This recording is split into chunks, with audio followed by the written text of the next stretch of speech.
Conceive, believe, achieve.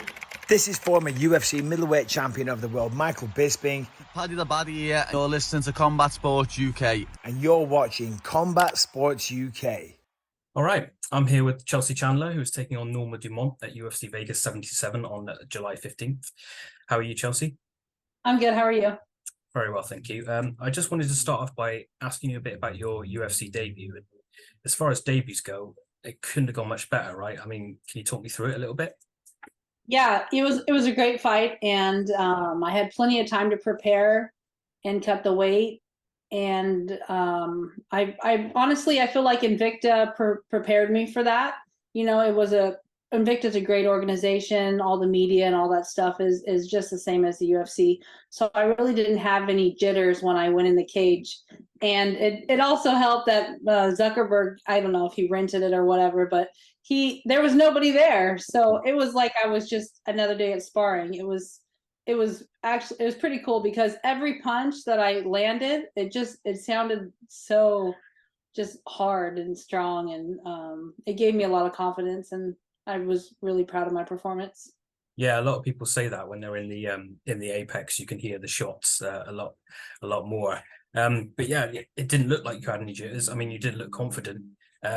She obviously got the takedown early, but it didn't seem to phase you at all.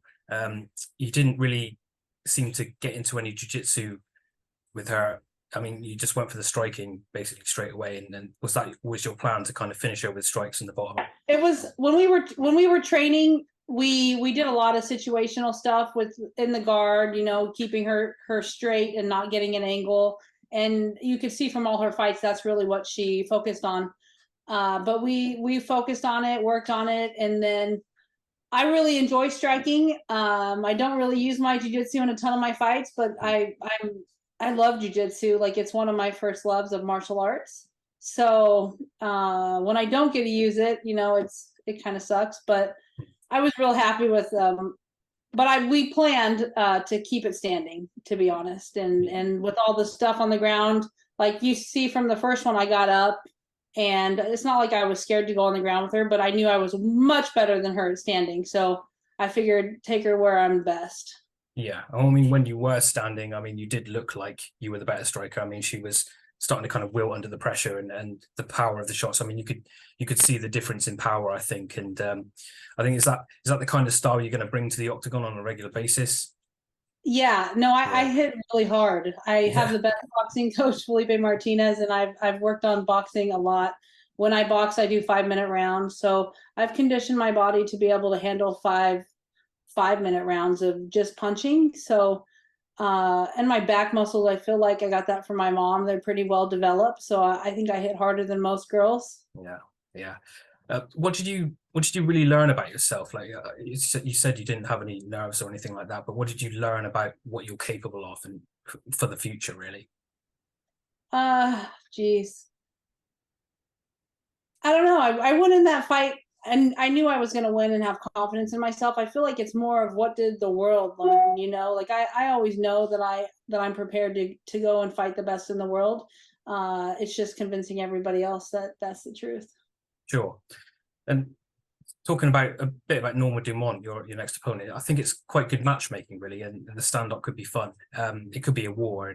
Something tells me that you're not going to mind that at all. Is there anything you've been working on specifically for Norma, and do you see any holes in the game that you can exploit? Yeah, I do. She looks like she gets tired even after grappling exchanges. You can watch any fight she has. If it goes to the ground and she gets back up, she's not as bouncy as she was. So I plan on going forward like I always do, and putting the pressure and making her wilt and eventually knocking her out. So you're definitely looking for the finish then? Yeah, of course, always. Yeah. So if we look, I want to talk a bit about divisions as well, because this fight will be at featherweight, and obviously Dana hasn't confirmed that featherweight is going to be here for much longer. Are you planning on getting some like good entertaining fights under your belt at featherweight to kind of try and keep that division alive? Is that where you want to stay? You know, honestly, I feel like the featherweight division is plummeted because there's really no stars or fans at 45. You know, these girls go in and they're just kind of boring. You know, even Norma's fights, they're just hit, survive, and go to a decision. And nobody wants to watch that. So I feel like if I go out there and I do what I'm supposed to do, I go forward and I get what I'm planning on getting, I feel like they'll have no choice but to keep it. Yeah. So you'd rather do that. I mean, is the weight cut to bantamweight difficult at all? Well, I mean, it's possible, you know, I can still do it, but for fighting happy, you know, training happy, not dying all the time, and just, you know, being healthy. And I feel like I'm at a perfect weight right now. I could go down to 35, but right now I'm just taking it one fight at a time, you know, and we'll see what happens after this fight. Yeah, you are ranked at 35, though, aren't you, in bantamweights? Yeah. 15. Yeah. So when you take a look at like the names around you, even in bantamweight and featherweight, I mean, you must think that you can kind of deliver some good performances there. You must feel like you can make an impact on either division. Oh yeah, no, definitely. I mean, I just fought Julia Stoliarenko. She had fought Yana. Yana, they went to a decision. I thought it was pretty even. She fought Alexis Davis, and then you got Norma, who just fought Carol Rosa, who just beat Yana at number 6. So I feel like I go out there and I make it look like Norma doesn't even belong in the cage with me. I think I'll be ranked 5 or 6 by the next week. So right now I've just got Norma in front of me, and I really feel like I could beat every single girl up in the division. Sure. I know Norma is the focus at the moment, but is there anyone on your hit list, anyone that you really would enjoy to fight? Oh man, there's a lot, you know, there's a lot of options. I think it just really depends on how this fight goes. I feel like Germaine de Randamie just came back. She had the belt first at 45. And then I heard Ronda's coming back too, maybe at 45. So, you know, I could do the same thing Nunez did to her too. So I think there's a lot of options. Yeah. Ronda's one of your favorites, right? She's your I like Ronda. I like what she brought. But I know I could beat her. Yeah. Yeah. So obviously Amanda's not there anymore. I don't think you're the type of person to be faced by a fighter like Amanda anyway, but do you have championship ambitions? No, I do. I do. And I think with a really good performance, I'm knocking on the door, especially at 45 and even 35. Tell me a bit about your background and what got you into fighting. And obviously you're from Stockton. Did the Diaz brothers kind of inspire you at all? Yeah. So I originally started training in Thailand back in 2009. I was going to school. I took off a year and I fought out in Thailand, did Muay Thai for a year at Tiger Muay Thai. Went back, finished school, college, and came back to Stockton, and then just started training with the Diaz brothers. And Leslie Smith was also a big part of me deciding to train, like to fight. I think I was, I don't know, 23 or 24 at the time. And I was like, man, I'm getting old. I don't even know if I should do this. And Nate was like, no, you can do it. Like I've trained with Rhonda. You're just as strong as her, and you could go far. So I think that day is the day I was like, you know what, let's do it. So I just went in all the way. Yeah. So when Nate Diaz tells you that you've got potential, he's probably right. Yeah.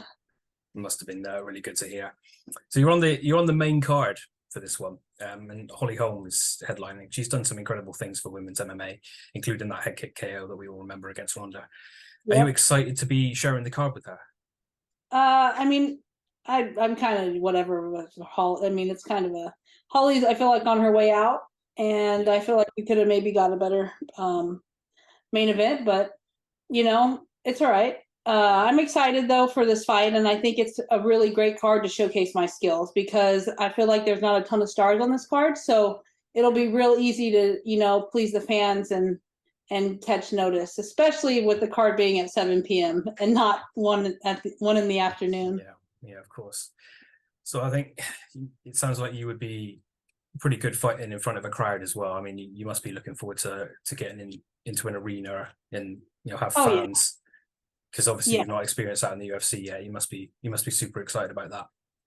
Yeah, no, I like fans. They're cool. I've been to the T-Mobile Arena when Nate fought Connor, and it's crazy the vibes everybody gives you.